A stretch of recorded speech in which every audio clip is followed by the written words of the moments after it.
نحمدہ ونصلی ونسلم علی رسولہ الکریم اما بعد فاعوذ باللہ من الشیطان الرجیم بسم اللہ الرحمن الرحیم قال رسول اللہ صلی اللہ علیہ وسلم المرء مع من احب او کما قال النبی صلی اللہ علیہ وآلہ وسلم۔ برادران اسلام، آج عشق و محبت سے لبریز ایک نوجوان صحابی رسول صلی اللہ علیہ وآلہ وسلم کا واقعہ آپ کے سامنے پیش کرنا چاہتا ہوں۔ حضرت طلحہ بن البراء رضی اللہ تعالی عنہ یہ نوجوان صحابی رسول ہے۔ سرکار دو عالم محمد الرسول اللہ صلی اللہ علیہ وآلہ وسلم جب مدینہ منورہ تشریف لائے تو یہ حاضر ہوئے، اپنی محبت کا اظہار کیا، سرکار دو عالم صلی اللہ علیہ وآلہ وسلم کے ہاتھ اور پاؤں اور بدن کو چوما اور پھر عرض کیا کہ اے اللہ کے محبوب صلی اللہ علیہ وآلہ وسلم، میری آپ سے شدید قسم کی محبت ہے اور آپ جو بھی حکم فرمائیں گے میں اس کی تعمیل کروں گا۔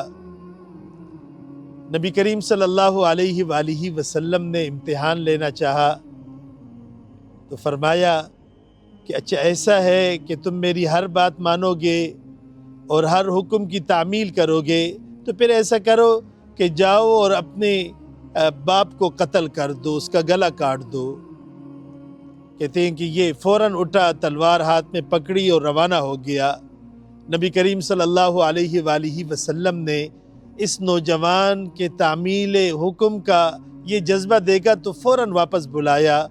اور پھر فرمایا کہ میں تو امتحان لینا چاہ رہا تھا، تم جو دعویٰ محبت کا کر رہے ہو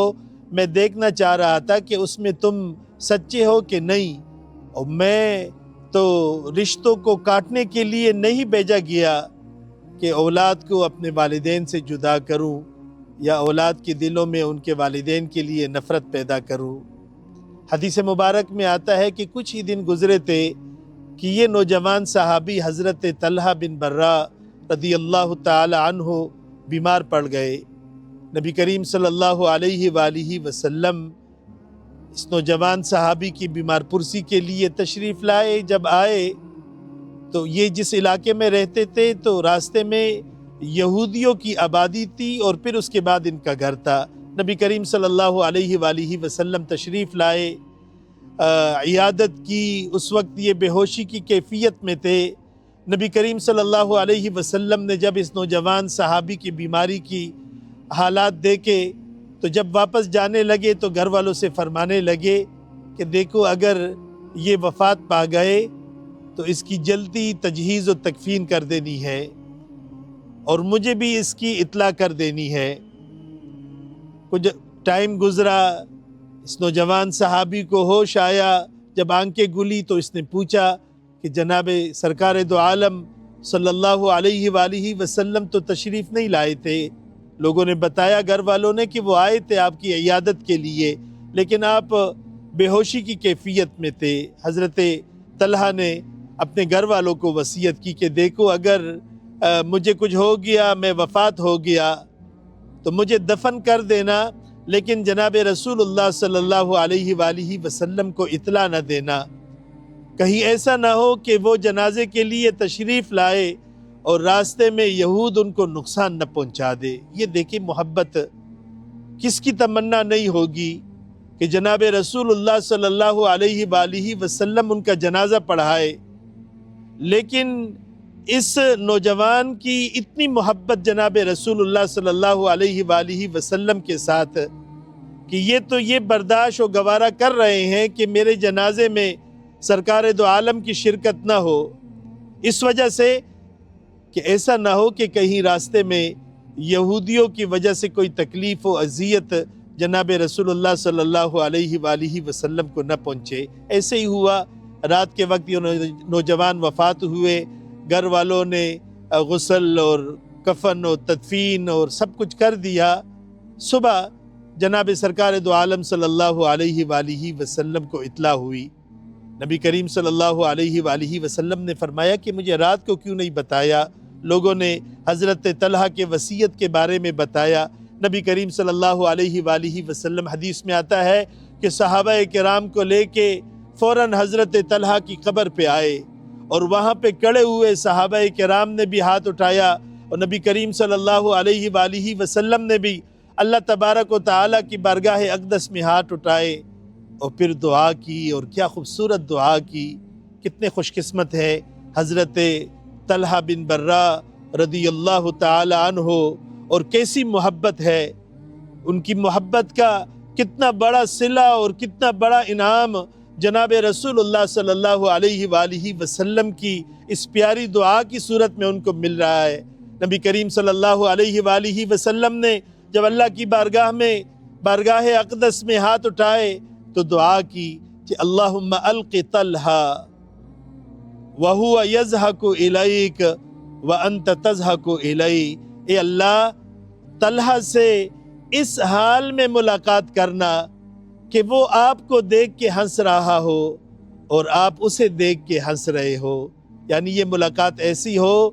کہ آپ اسے دیکھ کے ہنس رہے ہو اور وہ آپ کو دیکھ کے ہنس رہا ہو۔ کتنی سعادت اور کتنی خوش قسمتی ہے حضرت طلحہ بن برہ رضی اللہ تعالی عنہ کی کہ جناب سرکار دو عالم محمد الرسول اللہ صلی اللہ علیہ وآلہ وسلم بنفس نفیس بذات خود تشریف لاتے ہیں اور ان کی قبر پہ کھڑے ہو کے اللہ کی بارگاہ میں دعا کرتے ہیں کہ اللہم الق طلحہ، اے اللہ طلحہ سے ملاقات کرنی ہے، اور ملاقات ایسی حالت میں کرنی ہے کہ طلحہ آپ کو دیکھ کے ہنس رہا ہو اور آپ طلحہ کو دیکھ کے ہنس رہے ہو۔ تو دیکھیں یہ محبت رسول کا یہ نتیجہ ہے، حضرت طلحہ کی محبت ہے، اور وہ ہر چیز سے زیادہ جناب رسول اللہ صلی اللہ علیہ وآلہ وسلم سے محبت کر رہے ہیں، یہاں تک کہ والد کے بارے میں انہیں کہا گیا تو وہ اس کو قتل کرنے کے لیے بھی تیار ہو گئے۔ اس لیے حدیث مبارک میں آتا ہے جناب سرکار دو عالم صلی اللہ علیہ وآلہ وسلم فدا ہو ابی و امی، ہمارے ماں و باپ ان پہ قربان ہو، وہ فرماتے ہیں کہ لا یؤمن احدکم حتی اکون احب الیہ من والدہ و ولدہ والناس اجمعین، کہ ایک آدمی اس وقت تک کامل مومن ہو ہی نہیں سکتا جب تک کہ اس کی محبت مجھ سے، اپنے والدین سے، ماں باپ سے، اپنی اولاد سے اور تمام چیزوں سے زیادہ نہ ہو۔ اللہ تبارک و تعالی جناب محمد الرسول اللہ صلی اللہ علیہ وآلہ وسلم کی محبت ہم سب کو نصیب فرمائے، اور قیامت کے دن جناب رسول اللہ صلی اللہ علیہ وآلہ وسلم کی شفاعت سے ہم سب کو بہرہ مند فرمائے۔ وآخر دعوانا ان الحمد للہ رب العالمین۔